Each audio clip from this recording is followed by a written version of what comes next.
Assalamualaikum warahmatullahi wabarakatuh. Kembali lagi bersama saya Muhammad Samsudin.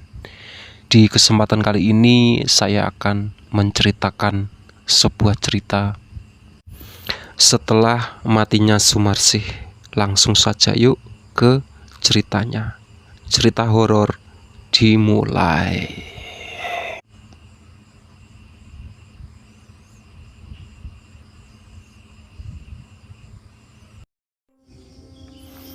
Temanggung pertengahan tahun 1984 di Desa Pucang atau desa di Samarkan.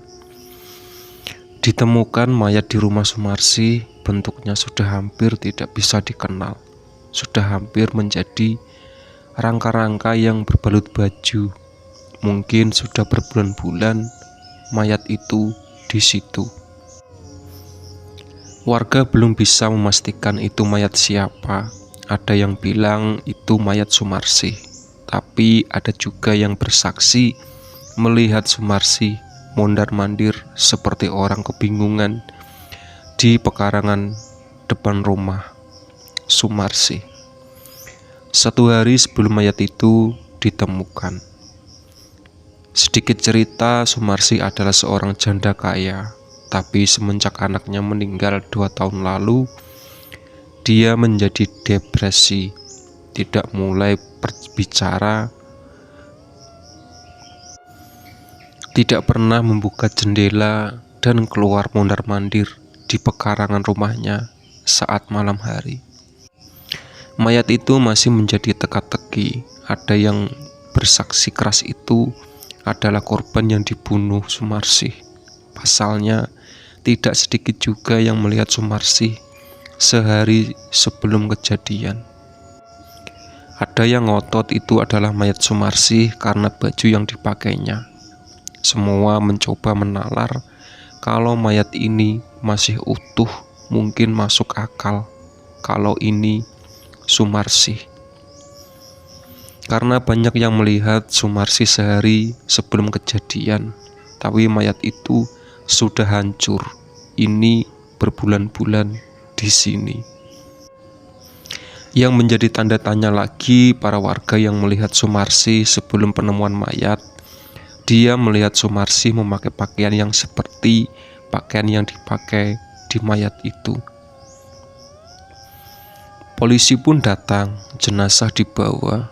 Malam pun berlalu, Sumarsih masih menghilang 1 hari, 2 hari, 3 hari setelah kejadian.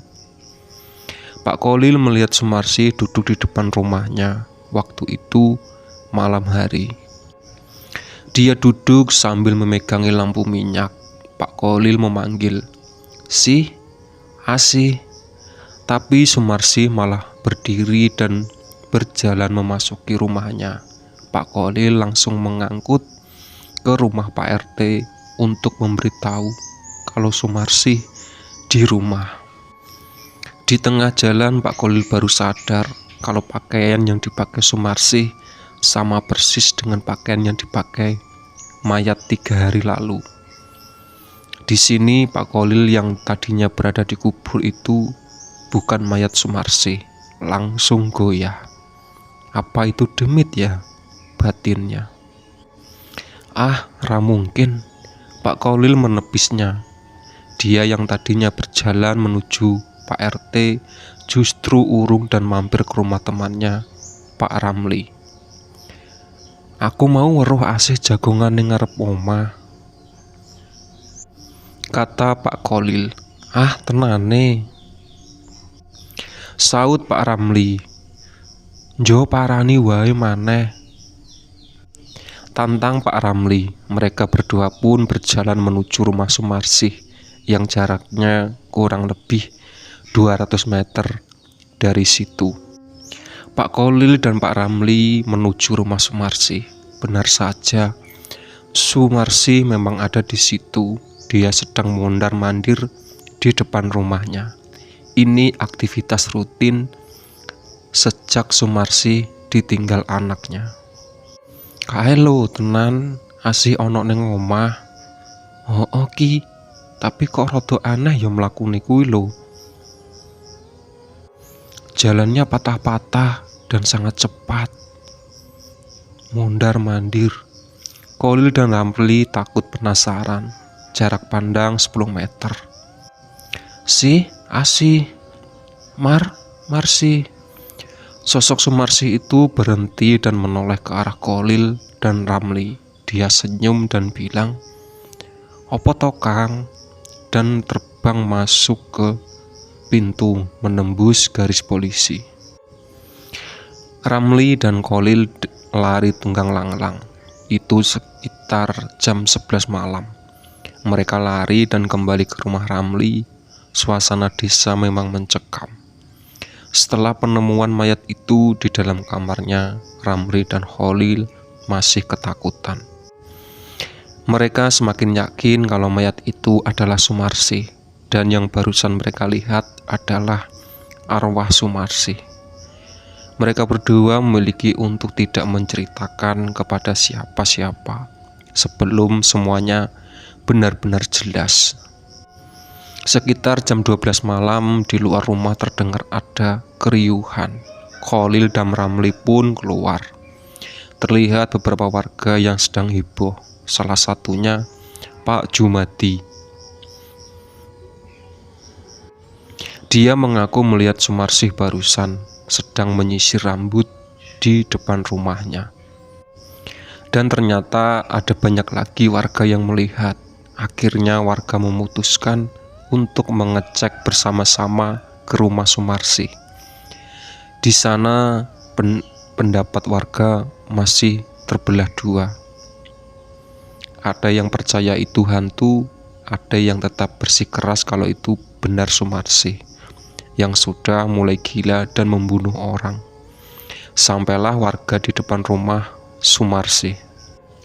Rumah itu terlihat sepi, gelap, tidak ada tanda-tanda Sumarsih berada di situ. Hanya terlihat bentangan garis polisi di sepanjang gudang. Warga tetap penasaran. Akhirnya ada salah satu warga yang menghubungi polisi dan Babinsa setempat. Warga menceritakan melihat orang berperang di rumah Sumarsih itu. Polisi pun datang dan menyisir seluruh isi rumah. Tapi di sini warga tidak boleh ikut masuk ke TKP dan hasilnya nihil.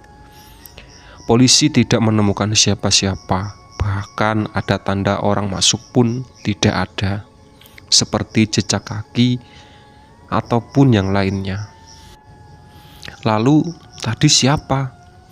Sampai keesokan harinya hasil forensik menunjukkan bahwa mayat itu adalah Sumarsih, dikuatkan dengan bukti gigi emas gigi taringnya, yang memang dikenal menjadi ciri khas yang dikenal warga dari si Sumarsih.